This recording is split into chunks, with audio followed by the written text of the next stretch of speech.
মায়ের ছেলেরা যখন ভীষণ বিপদে পড়ে তখন মায়েরই শরণাপন্ন হয়।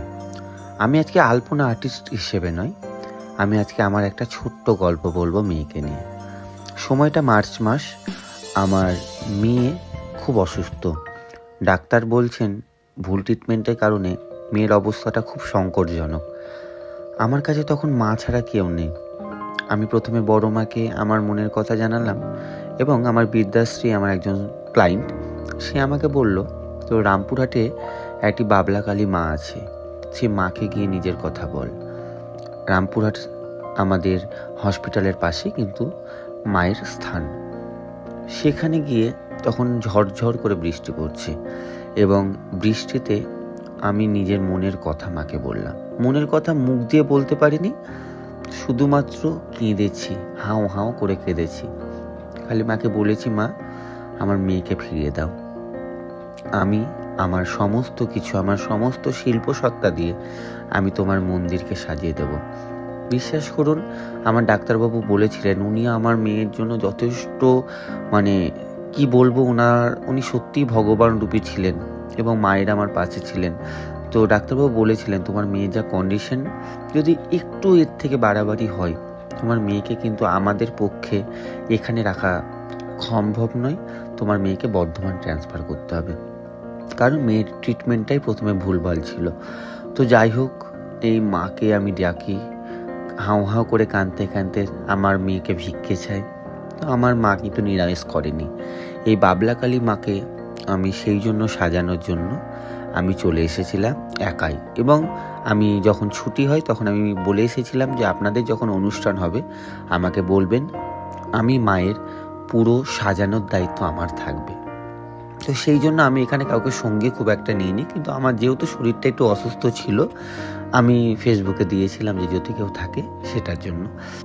দীর্ঘ 8 ঘন্টা কাজের পর আমাকে কমিটির মেম্বার চন্দনদা আমাকে একটু খাবারের জন্য নিয়ে আসে। তাকে অসংখ্য ধন্যবাদ চন্দনদাকে, ধন্যবাদ সুমনদাকে, ধন্যবাদ অয়ন ভাই যে আমার কাছে অনেকটা আমাকে হেল্প করতে এসেছিল।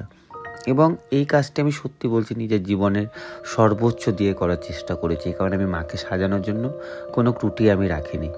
আচ্ছা, এখানে আমি কিন্তু আলপনার কাজের জন্য ইন্ডিগোর এনামেল পেন্ট রেড কালারের সাথে ইন্ডিগোর একটি অরেঞ্জ কালার দুটোকে মিক্সড করে কাজ করেছিলাম। এটা কিন্তু পিওর রেড নেই এখানে।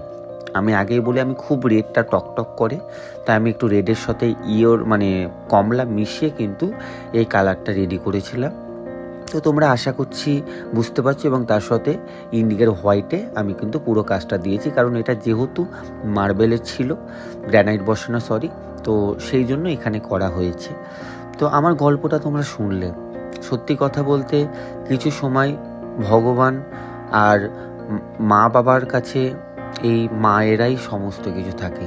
তো সত্যি কথা, আজকে আমি আলপনা সম্পর্কিত খুব বেশি কিছু বললাম না, কারণ মাকে নিয়ে কথা বলার অনেক কিছু ছিল।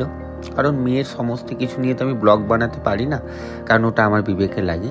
কিন্তু মাকে দেখানোর জন্য আমি ব্লগটা বানালাম, যাতে তোমরা এই গল্পটা শোনো।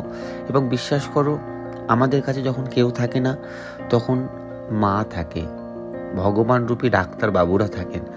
অনেক ডাক্তারবাবু আমার যেমন ভুল ট্রিটমেন্টও করেছিল, সেরকমই কিছু ডাক্তারবাবু আমার মেয়েকে বাঁচিয়েছিল।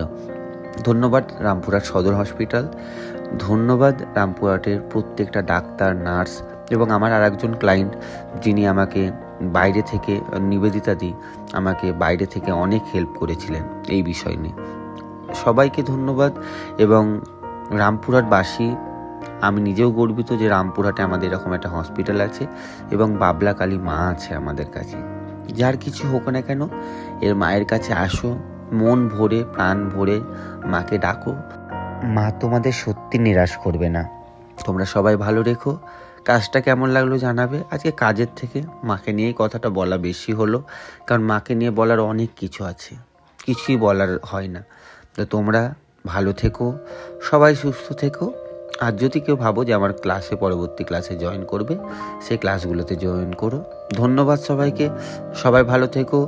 কমিটির মেম্বার অয়ন ভাই, সবাই থ্যাংক ইউ। সুস্থ থেকো, ভালো থেকো। জয় মা বাবলাকালী।